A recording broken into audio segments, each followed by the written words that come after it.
Aunque todos los mandatarios a un cargo gubernamental, en especial la presidencia, dicen ser el cambio para el país o la región, a algunos se les cree, sin embargo, a otros no. Luis Carlos Galán, el gran liberalista asesinado el 18 de agosto de 1989, fue uno de los que en sus palabras transmitió credibilidad, convicción y esperanza.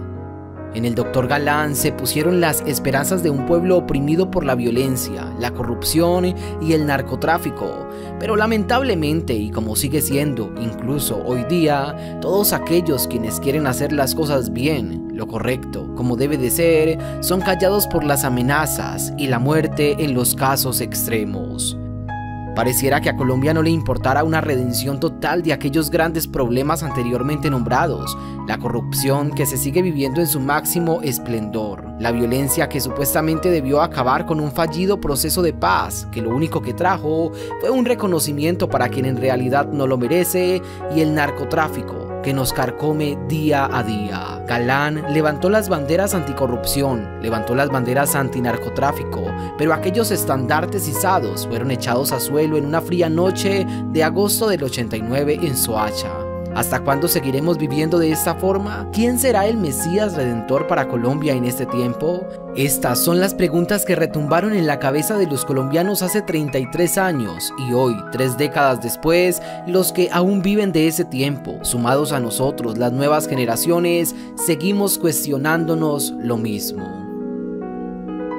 El candidato del Partido Liberal ha sido objeto de otro atentado.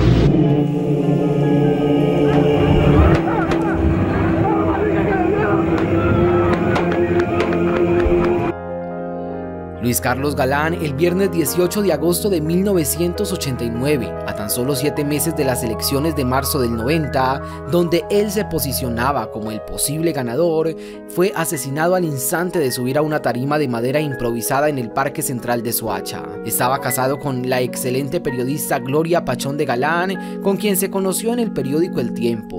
Con ella contrajo matrimonio el 21 de diciembre de 1971 y tuvo 3 hijos. Ella recuerda que fue un hombre muy bueno, coqueto pero respetuoso. Dice, hoy a sus 85 años sigue con sus vivos recuerdos de lo que vivió con Luis Carlos, como lo llamó siempre, en especial ese día. Gloria dice que cuando Luis Carlos se fue para ese compromiso salió tranquilo. Él sí había estado muy preocupado porque ya había recibido amenazas. Su amigo y copartidario político Rodrigo Lara Bonilla, quien enarboló sus mismas banderas, había sido asesinado tan solo 5 años atrás y ya había vivido él intentos de asesinato ese año.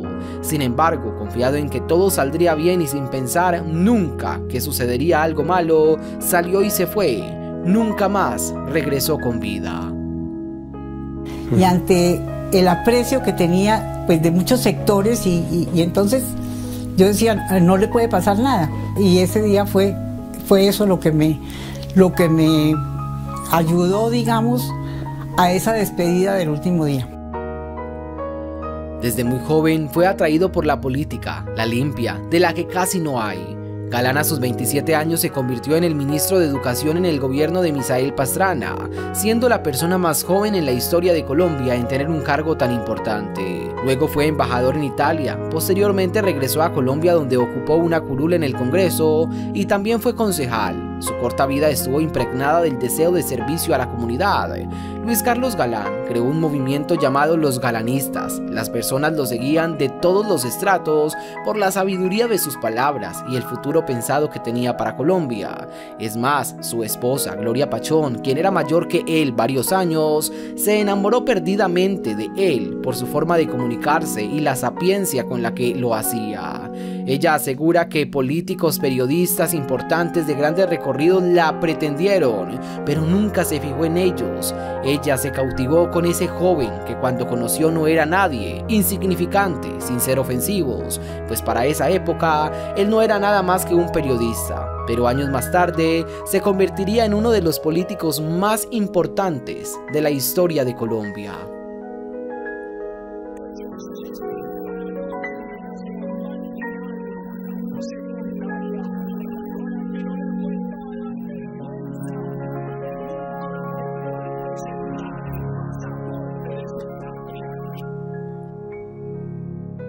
En el año 1979, Luis Carlos Galán, junto a Rodrigo Lara Bonilla, crean el nuevo liberalismo, disidente del liberalismo tradicional, pues tenían algunas diferencias. Por medio de este partido político llegaron al Senado y Lara hasta ser ministro de Justicia en el año 1983.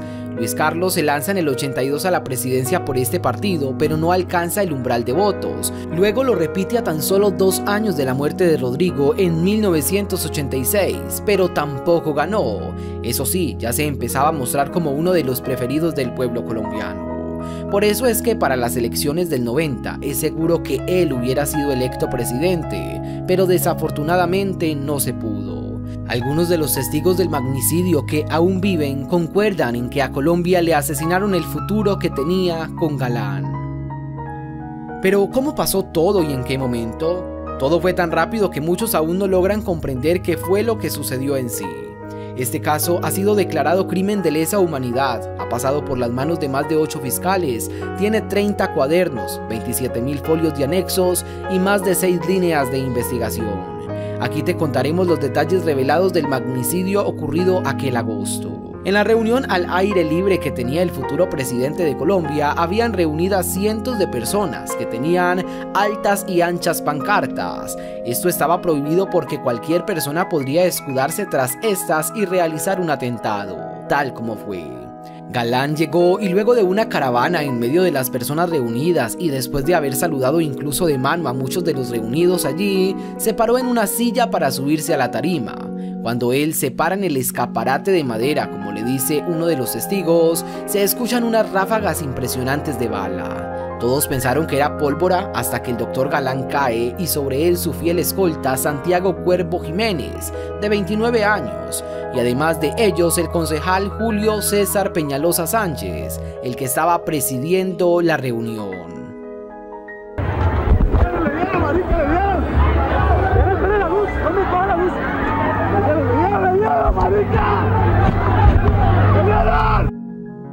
Todo fue planeado con anterioridad y con complicidad del líder de escoltas de Luis Carlos, quien había sido cambiado días antes y llegó a debilitar la escolta de Galán. El doctor Luis Carlos tenía un chaleco antibalas, pero todo estaba preparado. Una vez se levantara sus brazos para saludar a las personas, entonces dispararían. El chaleco se iba a subir y las balas atravesarían su abdomen. Así tal cual fue. Con una subametralladora de uso reservado de las Fuerzas Armadas fue dado de baja. Luis Carlos cayó, pero no estaba muerto. Su escolta, el señor Cuervo, se lanzó sobre él para cuidarlo, pero no se percató que a él también le habían dado. Cuervo falleció 12 días después del atentado por 18 perforaciones en el intestino, dejando a su esposa con 6 meses de embarazo.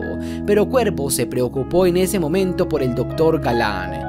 Lo llevan a rastras al automóvil para trasladarlo a un hospital, pero hasta ahora no se comprende por qué no lo llevaron al centro asistencial de Soacha, ubicado a 200 metros de la plaza, sino que prefirieron atravesar el tráfico de la ciudad y llevarlo al hospital de Bosa. De allí lo trasladan a la clínica San Rafael y lamentablemente muere desangrado.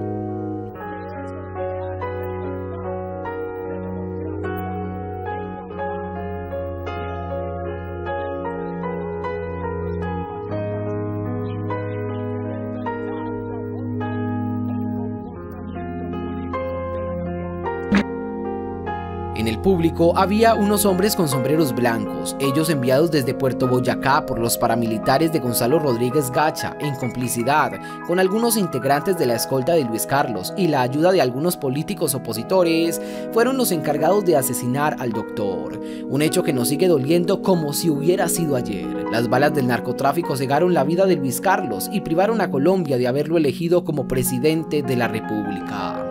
El médico forense que lo examinó dice que si a él lo hubieran llevado al centro de Soacha no hubiera muerto, pues los disparos que recibió tampoco eran mortales, pero lamentablemente la pérdida de sangre fue la que lo llevó a la muerte.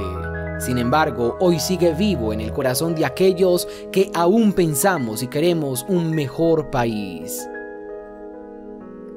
¿Y tú qué opinas? Déjanoslo saber en los comentarios.